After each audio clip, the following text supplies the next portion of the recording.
Was our race genetically engineered 6,000 years ago? Were we created by beings from distant space to work as laborers toward some unknown end?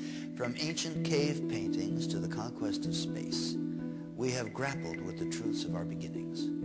But what if the question of our origin falls outside the realm of social acceptability?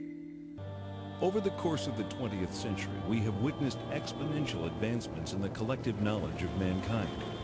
In every field of science and technology, our achievements are no longer measured in centuries or decades, but in years and even months. With this extraordinary growth, mankind has surpassed every achievement recorded throughout the millennia of known civilization. But what if the breakthroughs of today concerning humanity, the earth, and our beginnings are not new wisdom at all? What if much of this supposed recent knowledge lay secreted away in the ruins of a once powerful society, awaiting our discovery? Could this alleged new knowledge, uncovered in Earth's little corner of the universe, be considered Genesis revisited? This is the belief of the world-renowned archaeologist, linguist, and expert in the field of cultural anthropology, Zecharia Sitchins. I'm Zecharia Sitchins. I devoted a lifetime to the study of ancient civilizations, ancient languages, their art, their beliefs, and the knowledge that they had. And the question is, when you study, when you look at all that, is it myth, is it mythology, or did it really happen? I believe it all really happened. Mankind came out of the Dark Ages and the Middle Ages, reached the Age of Enlightenment, experienced the Industrial Revolution, and entered the era of advanced technology, the era of genetic engineering, and the era of spaceflight. Big shadow. 4 forward, drift into the right a little. 30 seconds forward. We copy you down, Eagle. The Eagle has landed. Astronauts who land like eagles. Zecharia Sitchins' research reveals that in our ancient past there were advanced beings referred to as the Anunnaki, translated, those who from heaven to earth came. The idea that there was in our solar system a race of intelligent beings far older than us who are now gone would certainly force us to rethink lots of questions, including the question of human origins. Where did we come from? Could we be the products of genetic engineering?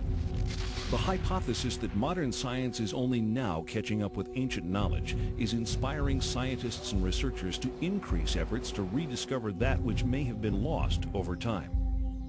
It rekindles a situation that has lain dormant almost 5,500 years.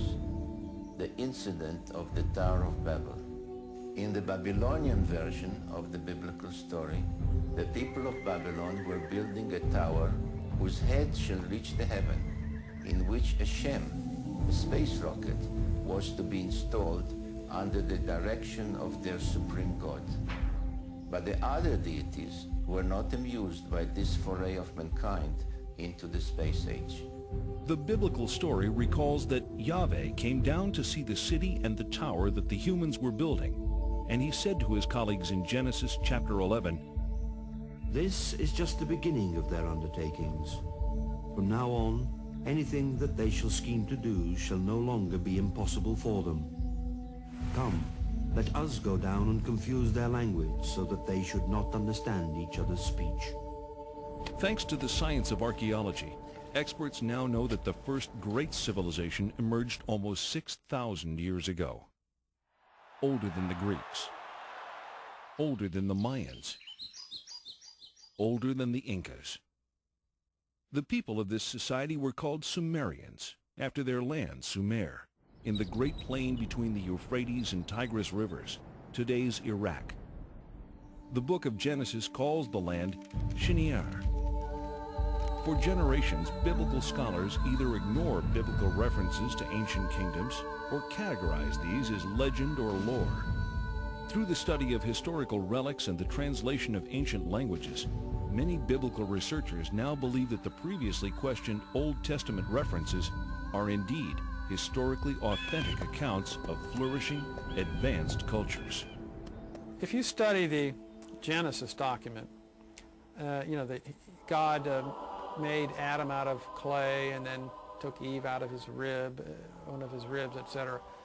If you study this document, you discover that it is really a much shorter version of a much more complicated document that comes out of Babylonia and then out of Sumer and so on. Now, these ancient texts give a really complicated story of powerful, non-human, godlike beings actually engineering us, making us for specific purposes. Zecharia Sitchins' investigation into these cultures brings him to this 6,000-year-old temple in an excavated area of the ancient city Erech. Until its discovery only 150 years ago, Erech was known only through passages in the Bible. The temple is dedicated to a female goddess named Inanni, also referred to in later times as Ishtar. Zecharia Sitchins. You can see here her features a little damaged. Her divinity was marked by the pair of horns that she had.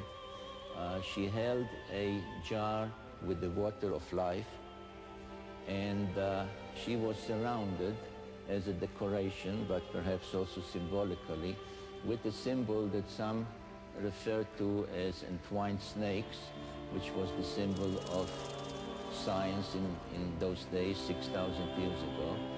Some find in it a precursor of the Egyptian Ankh.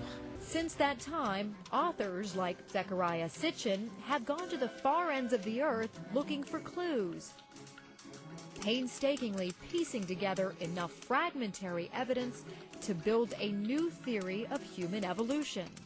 A basic conclusion of my writings has been that those who gave mankind civilization were visitors to Earth from another planet. If I say extraterrestrials, it's a dirty word, but that's what they were.